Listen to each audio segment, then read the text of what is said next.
Good morning, good morning. I guess it's technically afternoon.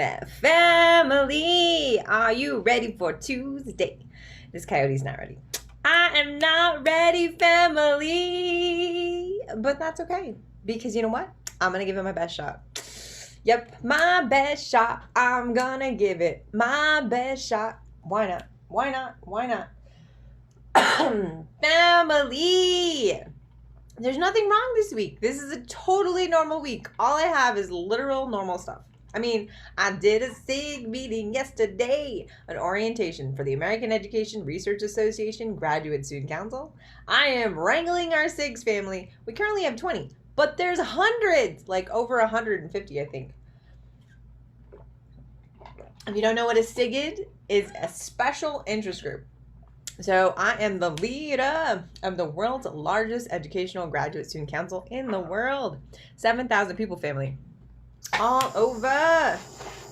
Don't forget, in addition to being an Ivy League graduate, a real-life Atlanta Pueblo superhero, a 9th-year doctoral candidate at the University of New Mexico, a critical race, whiteness, intersectional scholar, I'm also a trauma survivor 3 times over, police, rape and molestation, as a ramification of being in boarding schools, and a predatory academic relationship with a white male tenured professor 4 years ago that made me suicidal.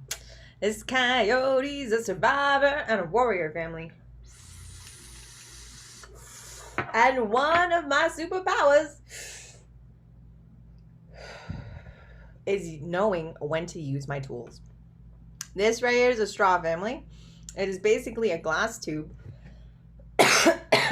This is one of those little, it's like a little mini flamethrower, but it's for the kitchen. You've seen it for like creme brulee, right? So not for creme brulee. I love creme brulee, family. So what you do is you basically warm and you're heating up the edge and you're making the glass hot so that when it comes in contact with the butane hash oil, it vaporizes. And then what I'm doing is a dabbing motion. And this is called dabbing, family. It's just another way that this coyote takes her medication. And remember, family, this coyote doesn't get that euphoric high. Basically, my medicine is to make sure I keep my food down. And it helps me manage my anxiety so I can be the superhero that I need to be. All right, family. I want to touch base with you, though, about my two-spiritedness. Real quick, family, before we go to our yoga. And today, on Tuesdays, family, I'm switching up the schedule. This coyote's always trying to find, like, the perfect schedule. I know there's no such thing, family, but I'm trying. So bear with me and forgive me. And I hope that you, family, if you miss my yoga sessions, please do them later, right? No one's watching you. No one's watching you, right? Do it for yourself, right? I've kept off 110 pounds, family, in the last 3.5 years. And that's super important to me. And that's because I show up every day.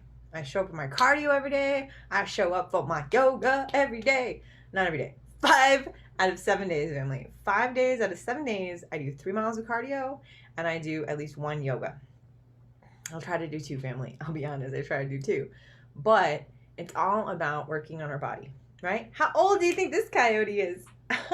I know I've told you guys like a whole bunch. But this year I turned 40, right? In March, I turned 40. This coyote is going to be 120 and president of the United States by the time I'm 64, family. And that means I gotta keep myself in working condition. I'm a warrior in real life training, family. I take it seriously. My throwing knives. We're gonna start firearms in a couple weeks. Woo! Look out for that, family. Coyote Fight Club. Not really the fighting part, though. Just the prepping part. Okay. My thing. This is my vlog, right? So this is my dissertation project. Basically, instead of sitting down and journaling after the trauma with suicide and academia, I didn't want to write anymore. I lost my voice. So I do videos now instead, and it's helped my writing come back in little pieces, little waves, little pieces. But what I want to talk today about is guilt. Yesterday's prayer was getting rid of unnecessary guilt, right?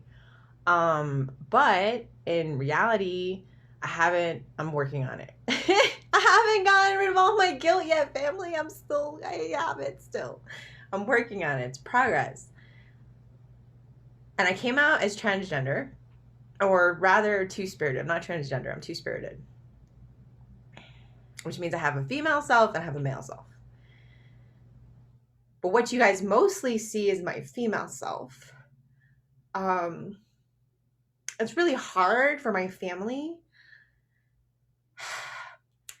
I am a revolutionary coyote that talks about being raped and molested. It smokes weed, tells people about critical race theory and white supremacy and coloniality to their faces, and talks about capitalism and tries to change the world by ripping down bad policies and institutions and fighting the system.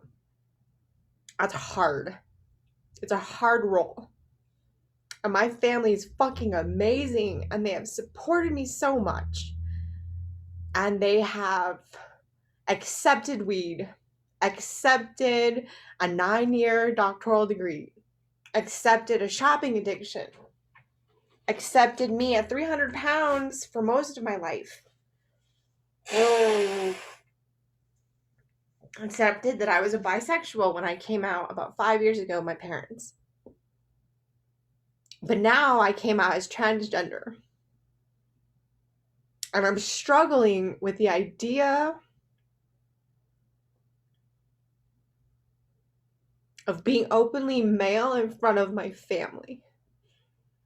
I'm terrified, actually, because I've put them through a lot of stress and pain over my lifetime because I have been a foolish coyote who has learned a lot.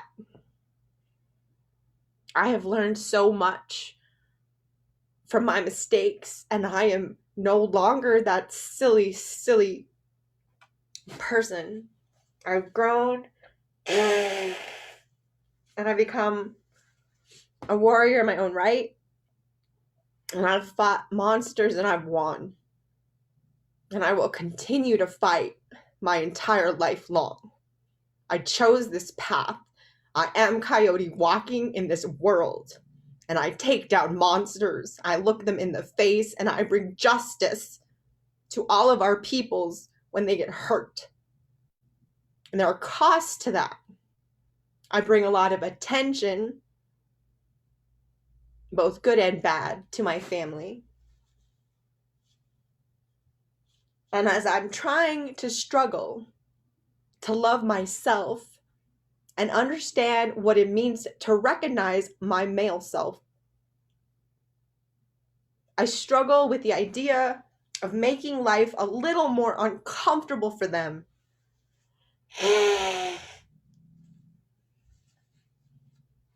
Because I want to reclaim a part of myself. Because that's what I'm talking about. When I appear publicly in my male clothing and I acknowledge my male self for the first time, that is going to be different for my family who have seen me as female and who do not understand, because of generational gaps and coloniality, exactly what that gender identity means to me. And I love them so much. I'm in the closet and only show my female self in front of my family.